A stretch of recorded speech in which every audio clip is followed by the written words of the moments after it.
welcome back to another episode of Faith Talk with your host, Apriba, and it's always a pleasure to be in your company. Tonight, I'm so excited to be joined by someone that I wanted to interview for such a long time, and I'm so honored to have him in my presence today. You may know him as STACS. I welcome Alexander Hepburn to Faith Talk. Welcome to Faith Talk, STACS. Thank you so much for having me. It's a Yes. blessing and privilege to be here. Yes, it's an honor to have you here. It's a long time coming. Shout out to Christoph. I have to say shout out to Christoph. He was my first production manager, and I was hunting him down for STACS. I wanted the music, but I understand the plans of God and the timing of God. Yeah. And you have so much more than music to offer. Yes. And so STACS, just for the audience and the people that may not know you, just tell us a little bit about who's STACS. Hi everyone, my name is Alexander Hepburn. You can call me STACS. I am 31 years old. I've been in ministry for about 13 years now. I am a husband. Yes. I am a songwriter. I am a mental health advocate. And yeah, that's pretty much my story, my journey. I believe that God has given me this blueprint that I'm really excited about, and it's bringing Jesus and my therapist together. Yes. So I am at this place in my walk now where I'm trying to start the conversation on Jesus and therapy, based off of personal experience. That's why I'm rocking the shirt. Amen. See, we got the brain and the cross. Yes. So I believe that we can go to church and go to therapy. So and there's nothing wrong with getting therapy, because the battle starts where in the mind, right? Absolutely. In the mind. So STACS, before we came on set, we were having an interesting discussion, and I wish the camera was rolling when we were flowing, but the Holy Spirit is still going to allow us to flow now. But take us back and start us from your childhood. Yeah. And becoming a believer. Take us from childhood straight into the believer, and let's go. Okay. Woo! Yes. We coming in hot. Yes. Okay, Off the press. So I grew up with my mom was my main caregiver. So my dad was present, my mom was present, but I didn't come from that family, that church family. I didn't come from the, hey, pasta, mashed potatoes around the table family, or let's go on a family vacation. I came from a background where my mom had me when I think she was 19, and she was still figuring it out. So she was a baby raising a baby. Yes. And this is a part of my story that I'm starting to share now. I did experience a season of child abuse that I always talk about when I have the opportunity to talk about. So from about 6 to 16, I would have been physically, mentally, emotionally abused. So because my mom was physically, mentally, emotionally abused, she felt as if that all men were the same. Wow. So even my son Yes. was capable of being emotionally, physically, and spiritually abusive. That was her perspective. So she felt as if she had to beat me into character. So growing up, I dealt with anxiety. I struggled, to this day I still struggle with staying in the moment. Yeah. So I'm more of a future thinker. It is Thursday. Yes. And I'm traveling this weekend, and my mind is already, I wonder how my room looks. I wonder what I'm eating. And it can sound like, oh, you're just a builder, you're always thinking future. But if you was to go to a doctor, they would say, no, that's actually stress, because you're trying to push your brain to try to figure out what's going to happen down the line. And I mean, Saturday is like 2 days away. Right. So it's literally telling your brain, hey, try to give me information about a place I haven't been yet. Wow. That's stress. Yes. And that came from my childhood. So I had to move out from my mom, because I moved out from my mom when I was 21. I had to leave. She was at this place where I felt as if if life wasn't going how she wanted it to go, Right. I felt like she took it out on us. And I could never forget this. One night she just came in. I felt like she was just looking for anything to make noise about. I think she hit me with the broom, something she had in her hands. And I called my grandmother, rest in peace to my grandma, and my grandma was like, yeah, you come live with me. So I moved out from my mom, and I started to live with my grandmother. And my grandmother would always say, we're going to church. Wow, powerful. Never went. Well, she eventually went, but she would say it so much. I'm like, come on, Grammy, we ain't going to church. But one day she got up and we went, and then I followed her, and I just started to develop this desire to read the book of Psalms. So based off what I said just now, you don't see a period where I sit and I try to heal. Right. What you see is this traumatized child growing up. Yes. This abused little boy just going up in age but not maturity. So now I enter ministry at 19. I start to influence around 2021.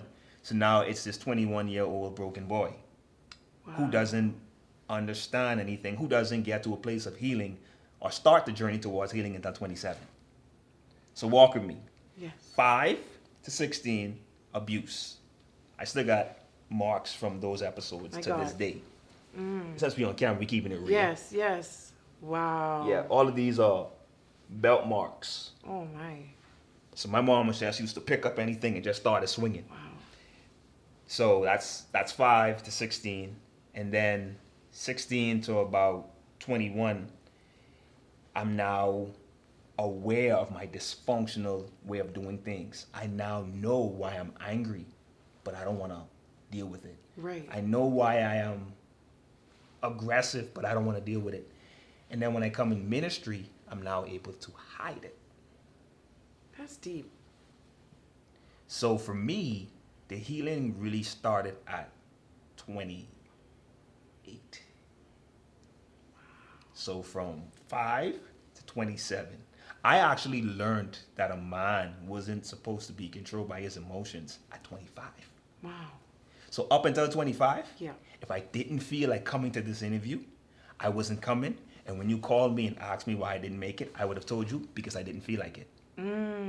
At 25, someone said to me, a man is not supposed to be controlled by his emotions. And I literally, I remember driving the car at that time. I was driving and I remember sitting in a moment like, oh, this is some good revelation. I never knew that it was possible to feel a certain way and not respond to it. Right.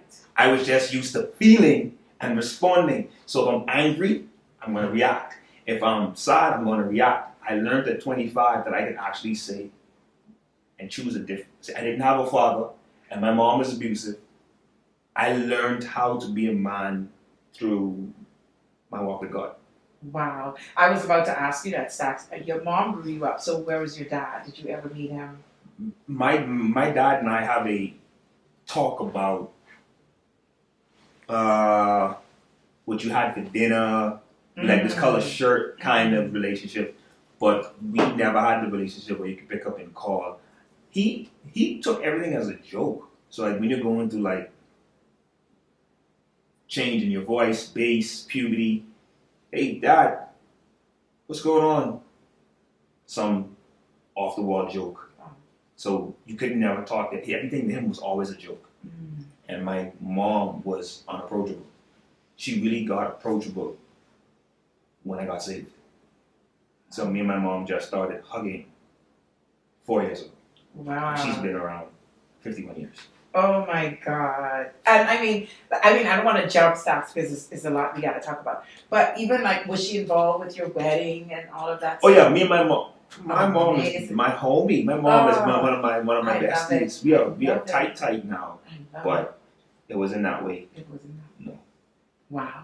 So basically the father figure was absent in your life. Yes. All that time. Yes. And it took Jesus to be the father. A father figure stepped in at one point. But that, I guess we're going to get there. He plays a part in why I'm wearing this shirt. Yeah. So I guess we'll talk about the father figure. We will definitely talk about that because, a lot of people want mentorship and a lot of people want these things. And I think that, sometimes you have to be guided by, who to choose and to let we'll get there though, Stax.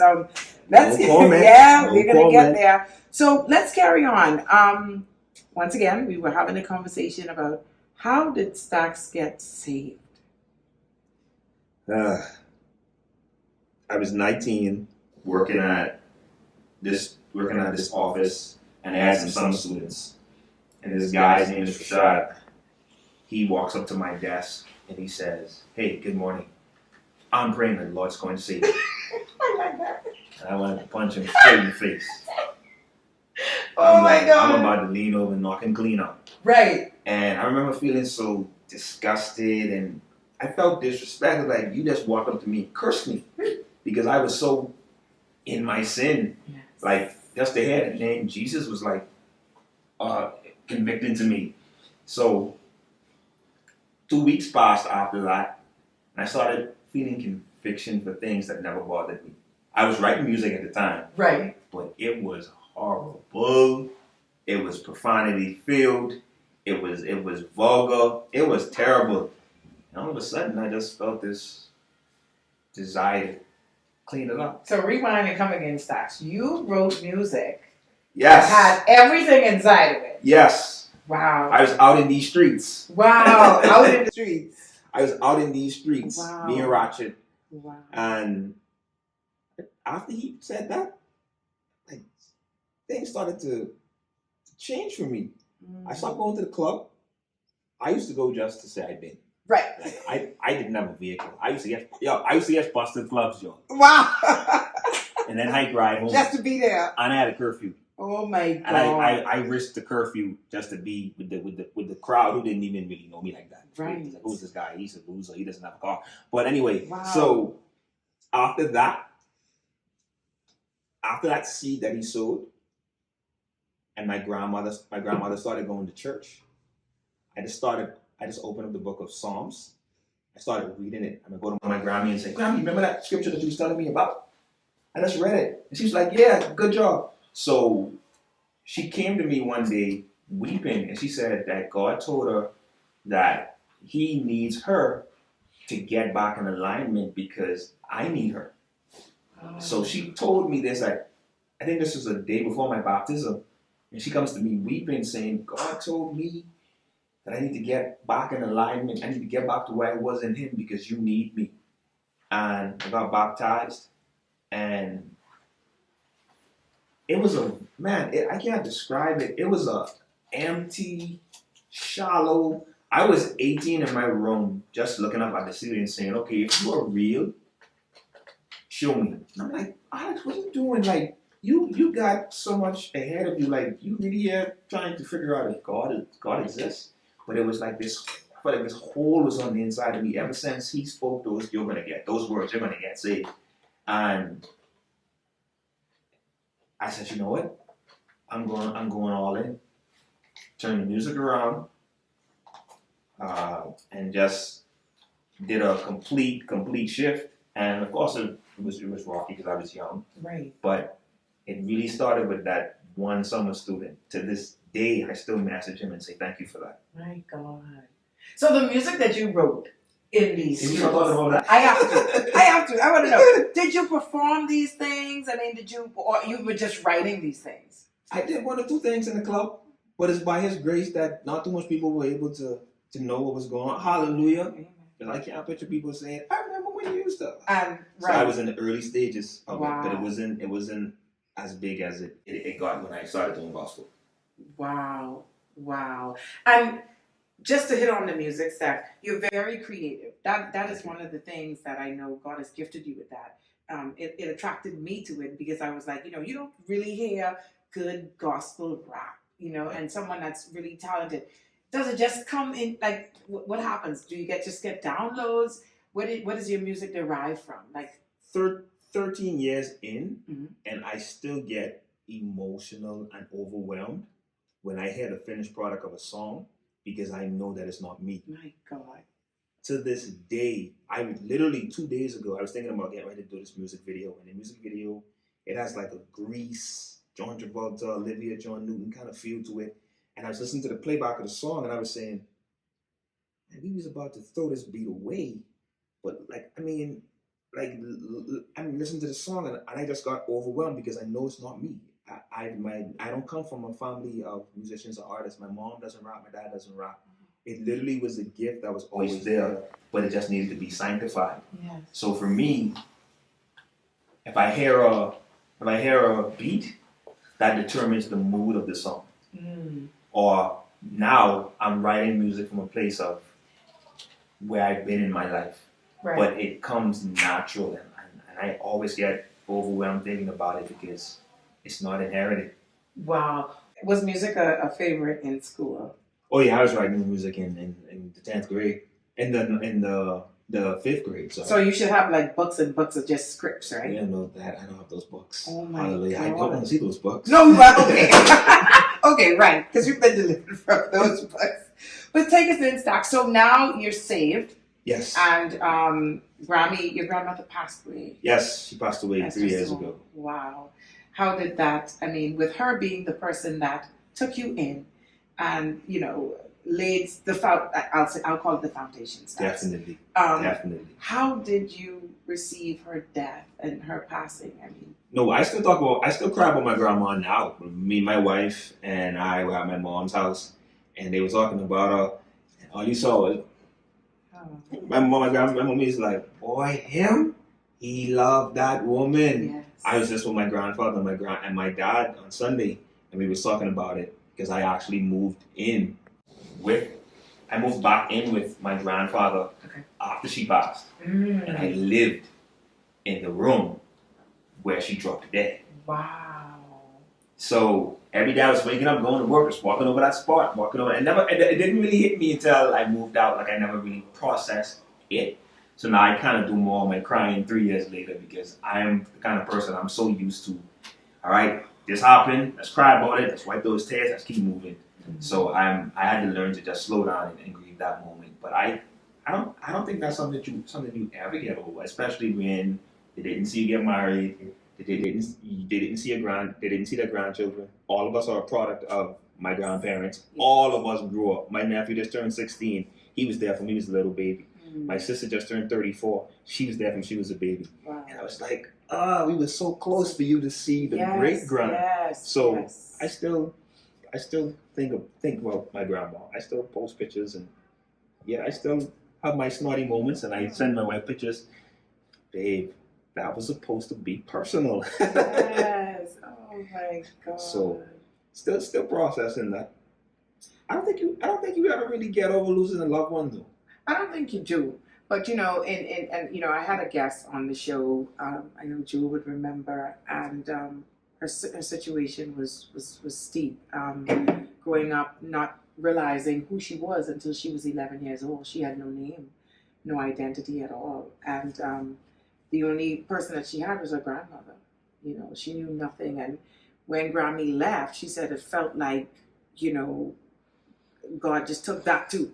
So she began to curse God. She had this feeling like, you know, everything that means something to me is taken. It was rough. Yeah. And it was rough. And she still, you know, she was very emotional as she shared it.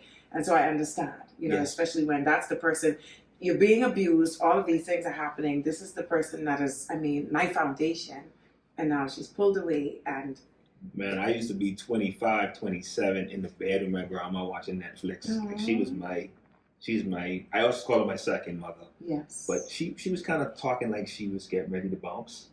Like, why is grandma talking like she knows? So I have peace in knowing that I think that she really got back to that place in God. Yes, and she prepared herself. She said, and I quote, "Going to see Dr. Jesus." She threw her hands up, and she passed some days after that. My God. So hey, some good news, guys. So you'll see Grammy one day.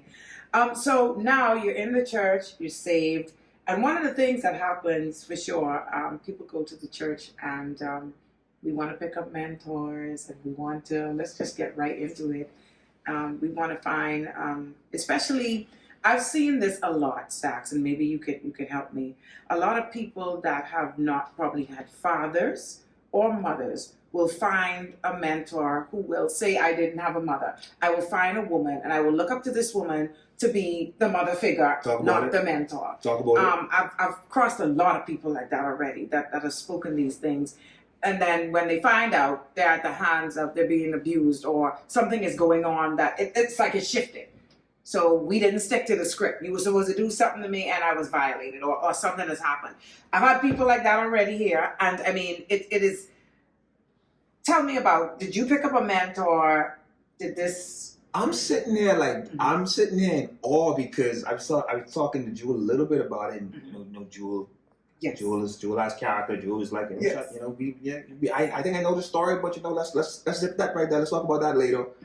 But literally, this was supposed to be something that I spoke about a couple months back. I actually told my pastor that, hey, I'm getting ready to speak on something. I just don't want it to come as a surprise to you. Yes. But I never got the opportunity. It literally was supposed to be a sit-down conversation on how this started, yes, and my spiritual father.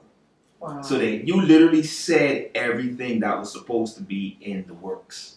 But I never got the chance to do it because timing is so perfect.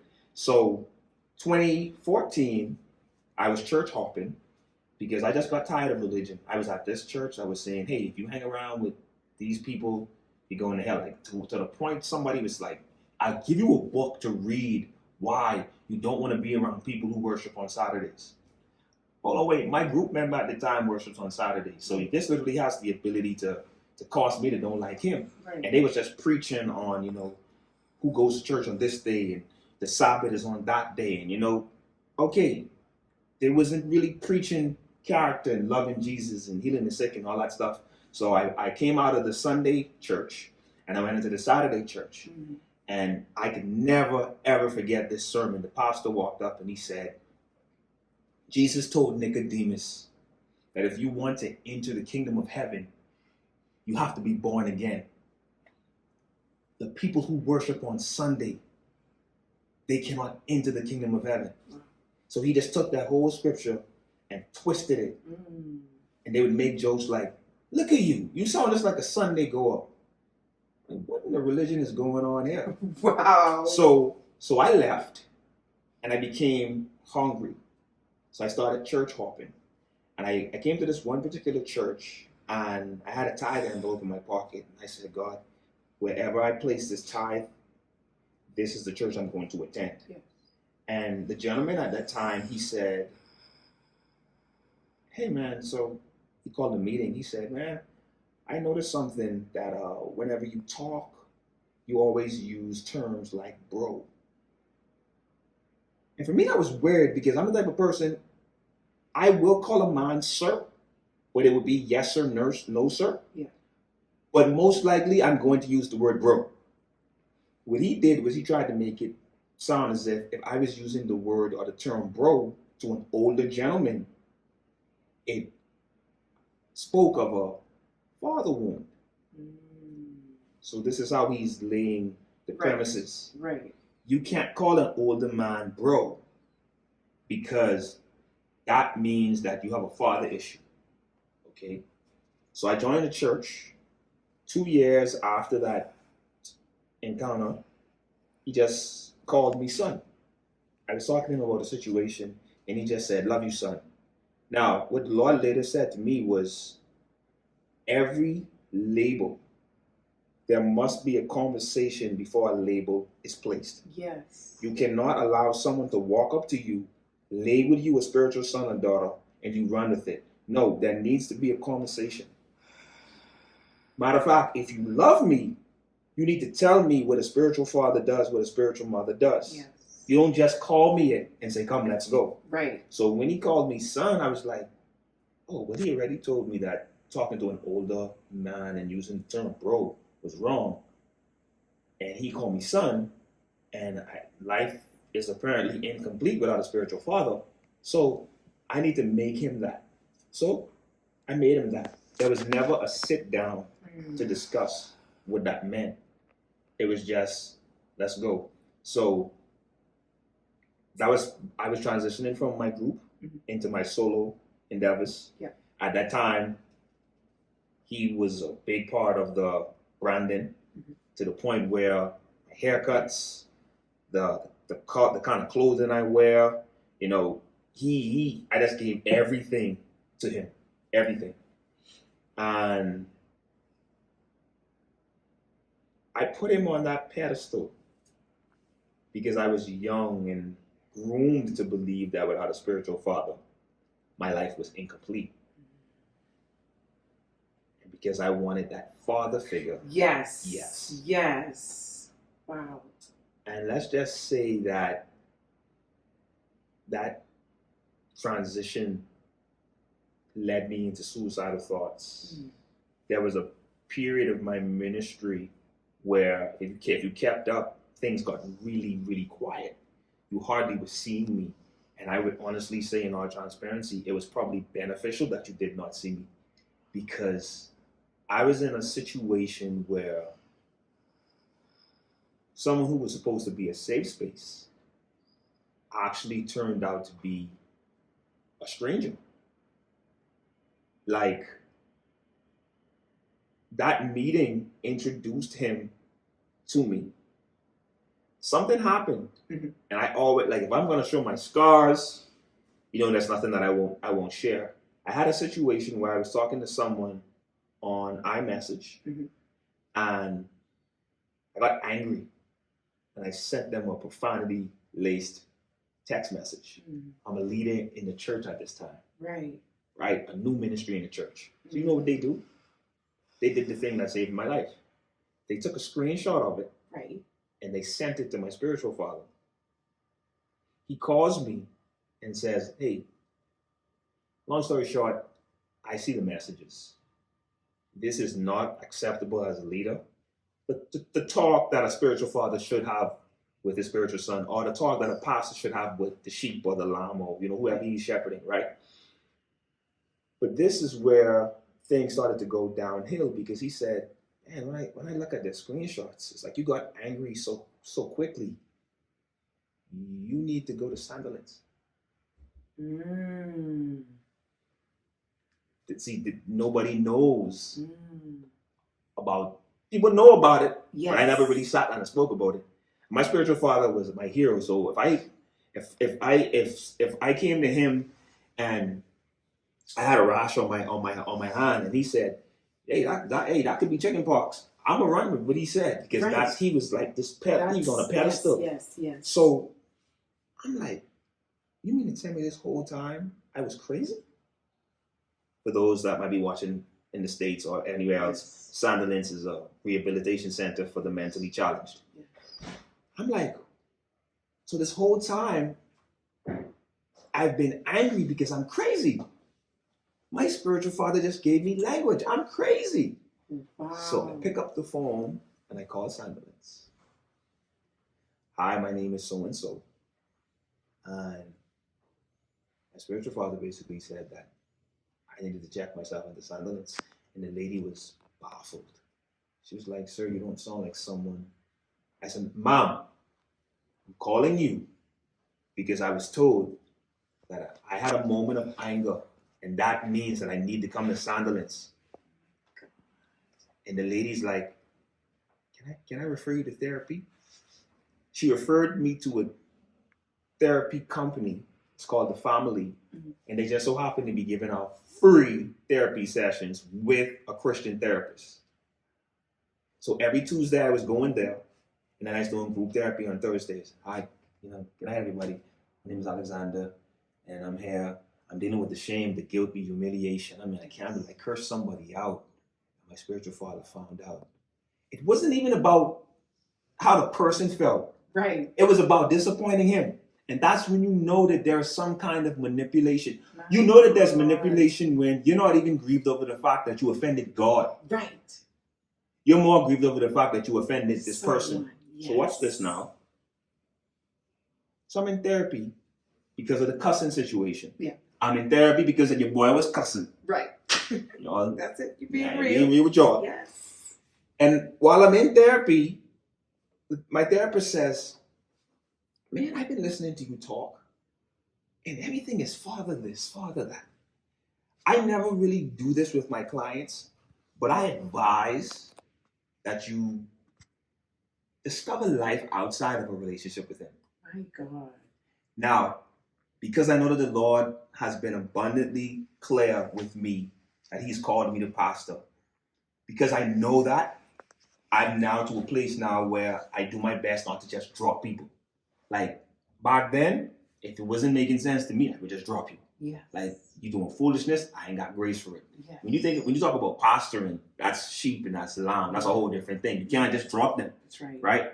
So I wanted to do some research before I dropped him. I felt like God was saying, don't just drop him, because I'm the type of person I would have pulled back, delete the number, and drop. But I felt like Holy Spirit was saying, don't drop. I'm like, what, you telling me to stick around? He's like, no, I'm telling you, don't drop. I said, okay, don't drop it. So I said, you know what, let me just see if anybody else is feeling this manipulative, this feel like you're trying to control my life. Let me see what the other sons are saying. I spoke to one of my brothers.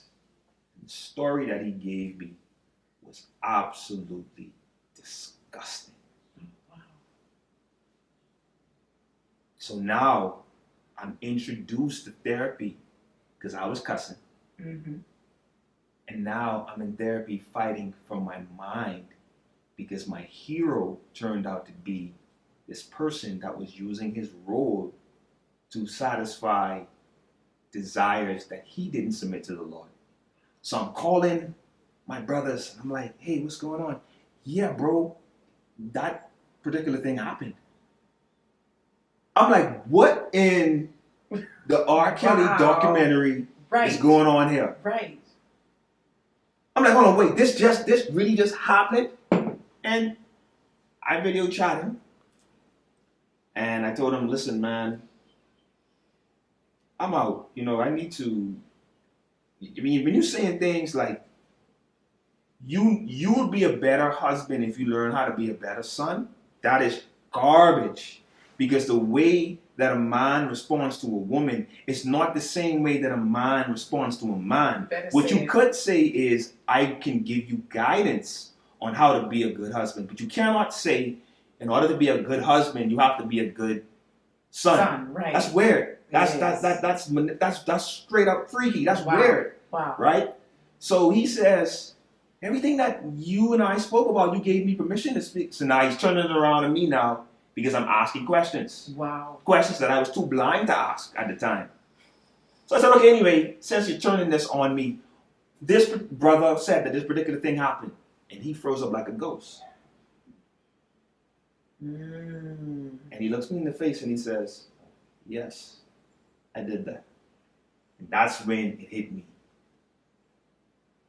You're going to need more professional help.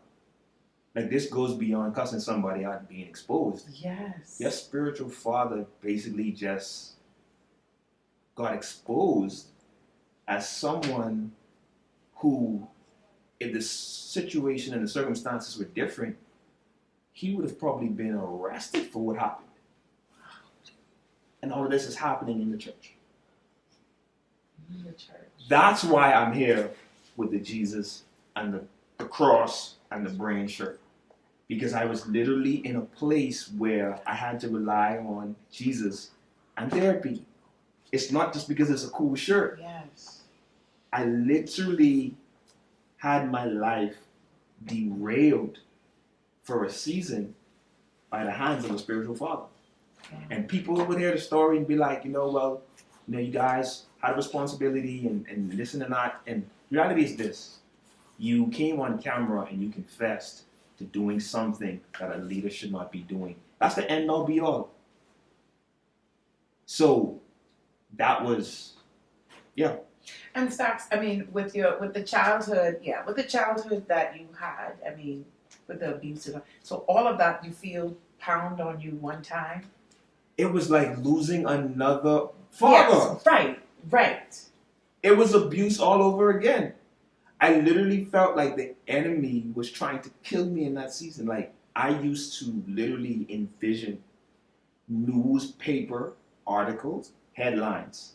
I wonder if I've had enough impact that if they just read a headline that I ran into a wall. I literally used to rehearse running into a wall. I used to rehearse. These were your thoughts. These were my thoughts. I was in Sunday morning service and the man of God would be preaching his heart out. And I'm just thinking about dying. Because I'm trying to wrap my mind around how someone can wear a mask for so long and do these traumatizing things and never apologize for it. Never come out and say, I may need to stop this. You stopped because you were exposed. Literally, I was in that season, and God always told me that when you spoke about it, you're going to speak about it from a healed place. Yes. That's why we're here in 2023. Yes. This happened in 2018. Yes. Wow. Wow. And then we see people today jumping off of buildings and doing some things, and people say, well, maybe they just hit something unresolved issues. I mean, some people refuse to go and sit. You have people that don't believe in therapy, STACS. I mean, I can tell you that straight up. Used to be me. Yeah, you have some people that say, hey, you know, I'm saved, and even the saved people, I'm saved, so I don't need therapy. That's okay. Jesus gave the therapy wisdom to help you. Fox. You know, I'm not saying that the therapy is going to heal you. You said you go to a doctor. That's what I'm saying. But people have a problem sitting on the couch. I can confess, STACS, I sat on the couch. Yeah. I had to, because I felt lost. I felt as if I lost myself. And then in the interim, not just me, but losing my child at that. And so I needed to find out what was going on with her. Right. Because failure to do that, then what? She repeats the same stuff definitely that I was going through. Absolutely. And I made, you know, I went on the couch and I made a promise to the counselors, and I told them, you know, it stops here. And like, it stops now. If what I hear, I'm not going to take anything out on her. I'm not going to feel like she don't love me or anything. I just need to know where she's at. She's dropping in school. So obviously something is going on. Right. And it starts with me. Definitely. So as a mother, I just took responsibility and I went there. I'm like, good job. I mean, I wore the clothes and looked like nothing was wrong. But that was necessary for me. Definitely. And my parents couldn't do it. I needed to talk to somebody, that a Christian thing too, Consummate Center. I needed to talk to somebody who would put Jesus there. Give me some understanding. Because life started young for me, STACS. I was 19 when I had this little girl. So a baby growing up. A baby. You know, we spoke about that. My mom could testify. Yes. And you know, I didn't come from the abuse, but then I was a child and I wanted to experience the club, and I was wild. And so, you know, my daughter felt as if I didn't love her. You know, and praise be to God, we're in a good place. Hallelujah. You know, we're in a good place. So I feel where you're coming from. Yeah. And there was I can't remember when it was, but I joined one of it was not Zoom. It was a platform when you were literally talking, people from all over. Oh, that was you. I was there too, just listening. And I remember that because I think you had commented something. I sure did. I remember. I sure did. And I told Christoph, I said, you know what? I'm going to get this guy's attention by commenting right inside here right now. Because this is powerful. Even though it was a closed session, my thing was, you can imagine how many people will be delivered and set free by what he's talking in here. I mean, and how people were sharing. And it was it was good. That was the season, man. It was good. I had no idea what you were going through. I don't even know. I just ended up on it. I think Christoph invited me to it. I can't remember. And he was like, you know, STACS is going live. I can't remember which platform it was on. It was a Zoom session. It was a Zoom. Maybe this was talking mental health. Just mental health. UK was in there. Yes, like people from all around the world were there. People challenge, like people are dealing with some stuff. I mean, everybody's not going to run to Jesus. Everyone's not going to run there. And I believe that, you know, God has definitely given you the blueprint for that. Yeah. For that. And so what are you doing with that now? The turnaround, and listen, one of the things that I realized on this journey, because of course, there have been more people who've spoken up about certain situations like that. And I always wondered why they never had this moment, right? And Holy Spirit said to me, they won't have this moment because they feel like talking about their story is going to platform the offender. This ain't about you, bro. This ain't about you, sis. No. This is about saying, I overcame. Yes. This is the blueprint now you can overcome. So now when you watch this interview and you hear this story, you think, oh, STACS, I hear you. But here's the beautiful part about it. Yes. The therapist says, do you know that your brain can be retrained? I'm like, oh, no, wait. She said, the brain can be retrained. It's a process called neuroplasticity, which is the brain's ability to adapt to new ways of functioning. She said, so for you, you've been emotionally abused. So majority of your trauma, you have a brain that really is in survival mode. You're always thinking about gloom, doom, anxiety. She said, but the brain can be retrained. I believe that you can be transformed by the renewing of your mind because of therapy. Okay, let me break it down. I was in ministry doing gospel music, preaching, teaching, but did not believe in a renewed mind until I went to therapy. My God. Therapy showed me that my therapist was saying what the Apostle Paul was saying. Paul was saying, be transformed by the renewing of your mind. My therapist was saying, the brain can be retrained. Let's bring them together. My God. She is basically saying what the scriptures are already saying. So when she said that, I got excited because prior to hearing those words, my mind was already made up. Live, do music, die. Anger, you have to stay angry because that's a part of your testimony. Yes. It's the thorn in your flesh. That's garbage. Lust, if you ain't lusting, then there's no need for grace because his strength is made perfect in your weakness, which means you need to have some kind of weakness to attract his grace. Foolishness. That's how my mind was. So when she said that the brain can be retrained, I said, you mean to tell me I don't have to live like this? She said, no, you don't. I said, she said, so when you get angry, you can now train your brain to step back. I said, so I don't have to live naturally traumatized, right? She said, no, you don't. So what I did, I took the message of the brain to be retrained, and I started putting out videos on Instagram. Anti-suicidal videos, suicide prevention, Right. And those videos started to go viral. That's why the Zoom call is full. Yes, because it was a lot of people. So what happened was I took that message and I said, there are people all over the world who may never hear the brain can be retrained. So let me put it in a video clip and put it out for free. That video did 1 million views on Instagram. My God. That video is still growing to this day. Over 100,000 people like that. That's how my following grew on Instagram. And then the Lord allowed there to be a humbling process because I helped the fan base to grow. So now it's just as if the fan base isn't even there no more. Because he's like, well, in that season you made it happen. In this next season, I'm going to do it. That's right. Because I was pushing those videos. Man, sis, I was getting my paychecks and contacting people on Instagram. Hey, listen, I have a message. How much are you going to charge me to put this video on your page? Because your page is big. 500, 300, 600. I was taking my money and spending it, giving it to strangers who could possibly scam me and say, I have a strong message, put it out. And the first time I spent it on that anti-suicide video, it's a video of this guy, the picture that he painted was he's going to jump off the edge of a cliff. I stop him, I start rapping. 1 million views. So it isn't about the offender, and it isn't about the trauma.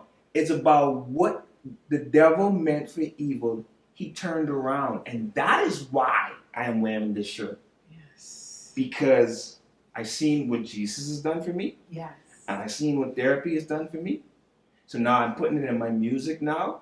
So now I can go out there and give it to you. Yes. So the advocate was really birthed through me fighting for my own sanity.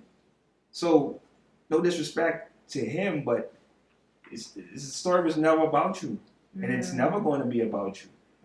Thank you for helping me get there.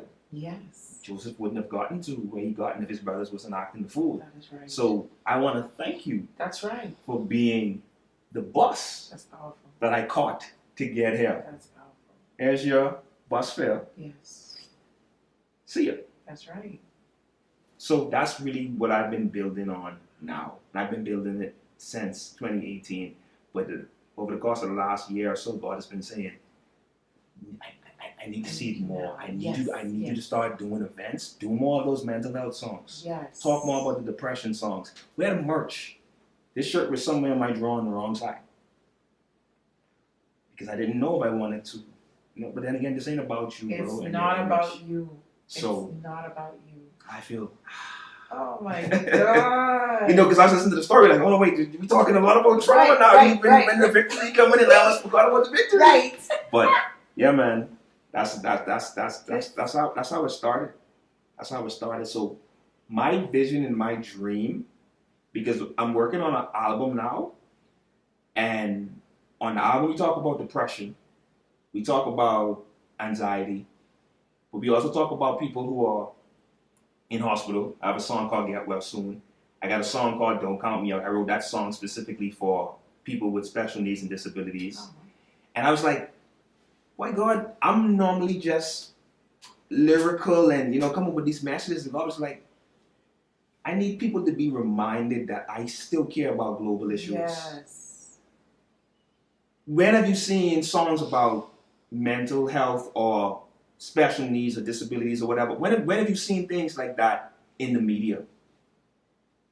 If it's there, it's not there in abundance. So he's like, no, I want you to do the videos like that. I want you to paint this picture that I care about the global issues. Like those things matter to me. And that's why I put out a song last year in October called We Are Fighters. And I was dedicated to cancer patients and cancer caregivers. And we did it at the National Youth Awards. And I got the message back. Lady said, my mom and dad have cancer.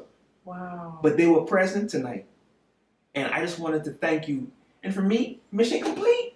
If no one else buys the song, because at first I said, what this is going to do is people is not going to say, you're pandering. Think about the world we live in. Yeah. He just did a song about mental health. Oh, he's pandering to those with mental health issues. And that's the weird, twisted world we live in. But people in the world, they pander to everything else. So my thing is, if you're going to pander to sex out of marriage and going to the club, why can't I pander?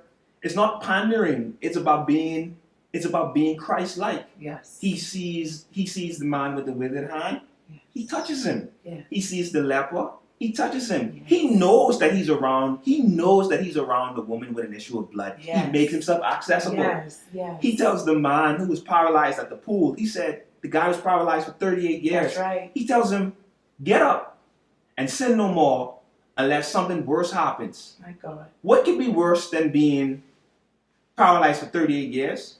Not having your soul right. So what you see he's catering to a physical thing, and then he speaks to the mental thing. Yes. So get up and walk, physical healing. Yes. But now I got a word for your soul. Go and sin no more. Man, that sounds like mental health advocacy to me. Yes. So that's what I want to do with my ministry. I want all to come. Yes. Pressed, come. Yes. I just come. We're going to turn up in the synagogue. Yes. But then we're going to talk about depression. Yes. And that's what I'm doing with this album. The album is called The Bridge, and it literally is bridging the gap between Jesus and mental health. My God. And during the pandemic, STACS, I mean, come on now, a lot of people, I think that a lot of people who've not dealt with it had to deal with it. I mean, families were broken up. People committed suicide. People became drug addicts, alcoholics, abusers, prostitutes. The pandemic did this. This has happened. So this is so timely that you're going to begin really pushing this thing because so many people need it. And it's not just going to any counselor, You need someone who's Christ-like, who has the mind of Christ. Yeah. Because the Word heals.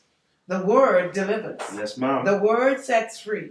And this is so powerful, STACS. I see this being like real huge for you, man. Traveling and just gracing stages, for these people. And people becoming aware and not being afraid. Right. Becoming aware and not being afraid. It's been prophesied.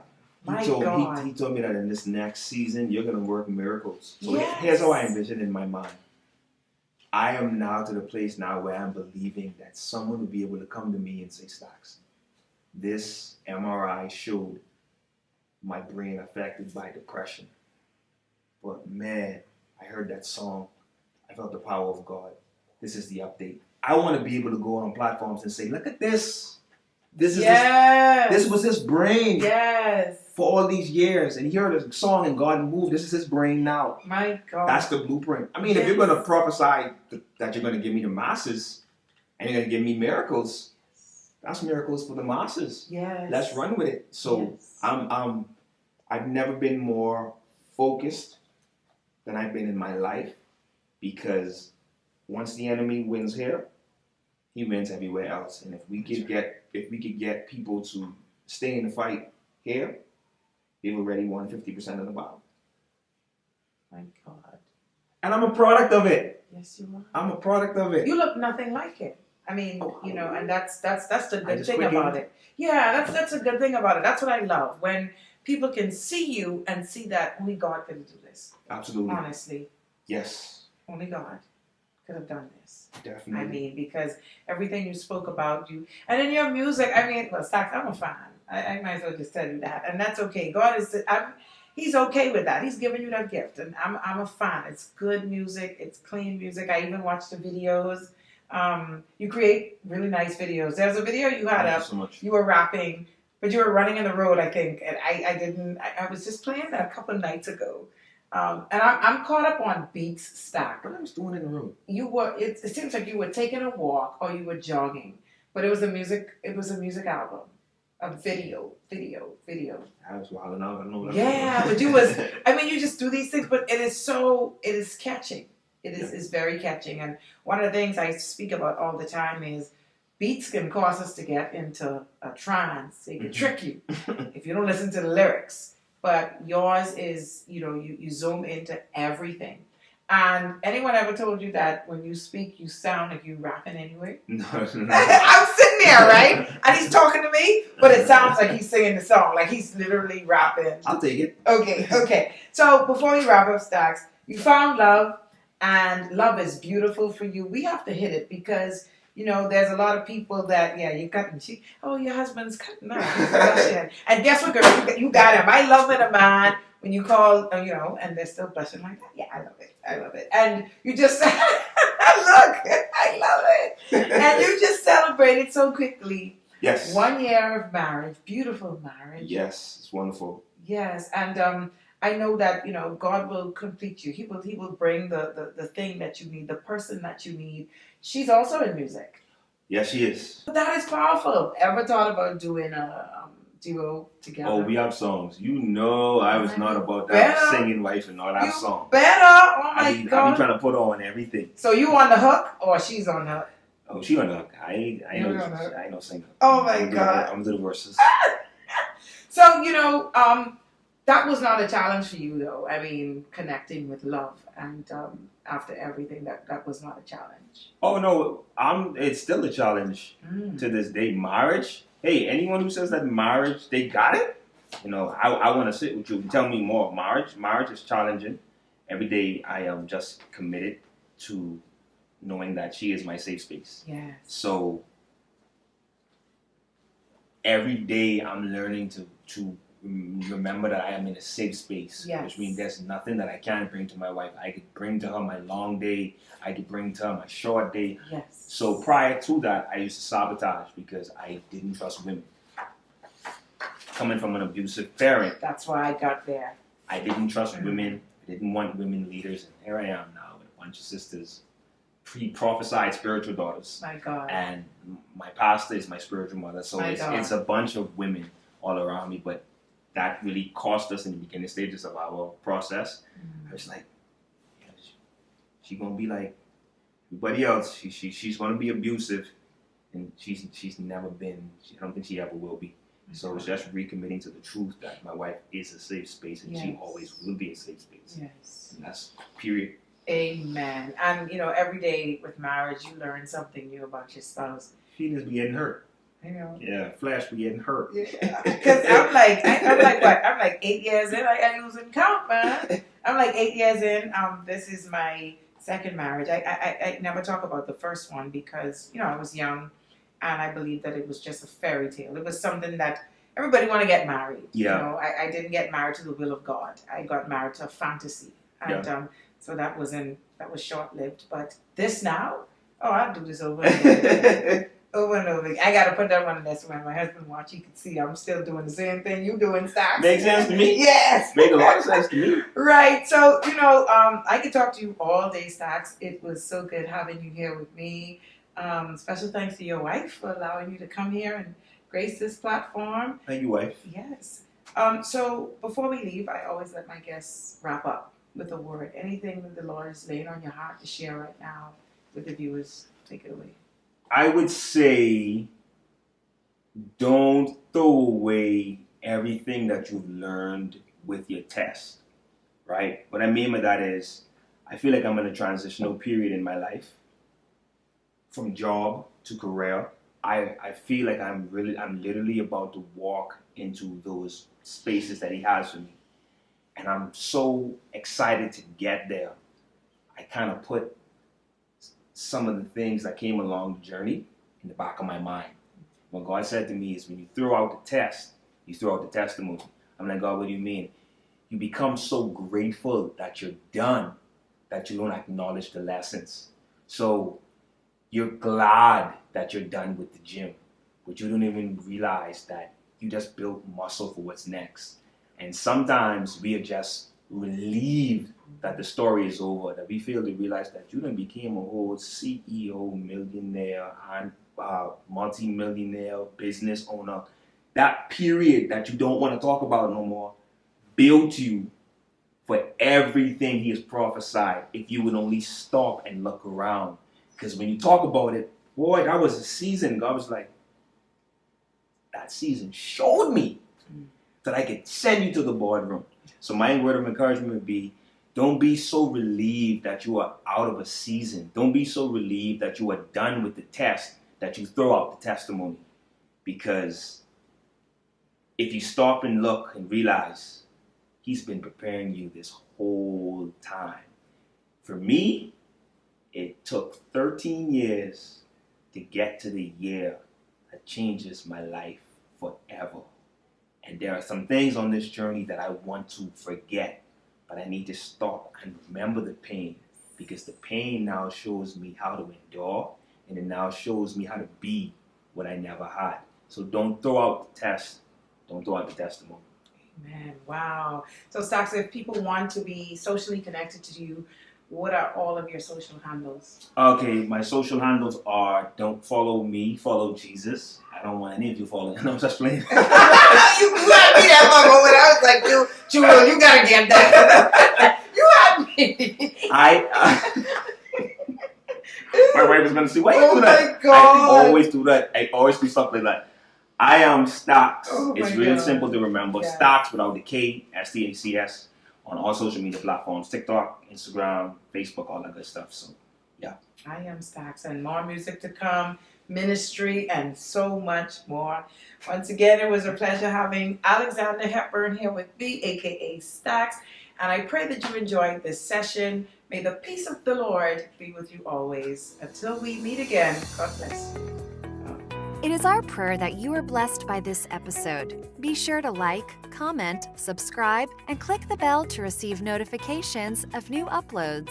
God bless. Hey everybody, I had a blast on this episode of The Faith Talk. It was very liberating. It was very therapeutic. I encourage you guys to subscribe to the YouTube channel, The Faith Talk. Check it out. Stay up to date with them. It is a safe space, and this was one for the books. Do you have a life story to share that you know only God could have brought you out? One that can change someone's life for the better. Become a guest on Faith Talk by emailing faithtalklive7@gmail.com or send a direct message on Instagram at faith_talk_. We look forward to hearing from you.